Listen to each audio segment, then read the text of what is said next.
मुख्यमंत्र्यांची भेट का घेतली हे राष्ट्रवादीचे प्रदेशाध्यक्ष सुनील तटकरेंनी अखेर स्पष्ट केलंय। मुख्यमंत्र्यांची घेतलेली भेट राजकीय नाहीये असं तटकरेंनी स्पष्ट केलंय। मतदारसंघातील कामांबाबत भेट घेतली असल्याचं तटकरे म्हणाले।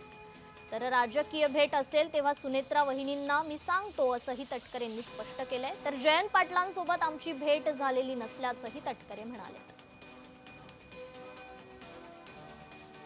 पक्षाशी निगडीत त्यावेळेला परस्परांच्या जो चर्चा करून आम्ही भेटत असतो। उदाहरणार्थ काही वेळेला काही बाबीच्या होते म्हणजे राजकीय कारणासाठी मला मुख्यमंत्र्यांना भेटायचं असेल तर त्याची माहिती वैधीनं असते। ज्यावेळेला माझ्या लोकसभा मतदारसंघातील काही कामाचा विषय असेल त्यावेळेला असं अभिप्रेत आहे नाही, काही कारण नाही। त्याच्यानंतर आम्ही ज्यावेळेला भेटत असतो त्यावेळेला भेटीमागचा तपशील जो आवश्यक असतो तो माझ्याकडनं सांगितला जात असतो। जयंत पाटलांची आमची तिथे भेट झाली नाही।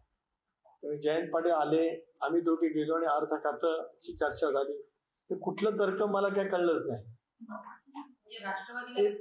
जयंत पाटलांचा काय संबंध? जयंतरावांचा काय संबंध? जयंतरावांनी त्यांची भेट कशा कारणासाठी झाली स्पष्ट सांगितलं। जयंतराव सुद्धा वरिष्ठ नेते आहे, ते सुद्धा एकत्रित राष्ट्रवादी काँग्रेस पक्षाचे दीर्घकाळ अध्यक्ष राहिले। राज्याचा अर्थमंत्री त्यांनी दीर्घकाळ मांडलेला आहे, अनुभवी नेते आहे, एक स्वयंभू नेते आहे। त्यांनी त्यांची एकदा स्पष्टपणाची भूमिका मांडली तर आमच्या दोघांच्या भेटीचा आणि जयंतरावांच्या भेटीचा दुरान्वयी काडी मात्र काही संबंध नाही।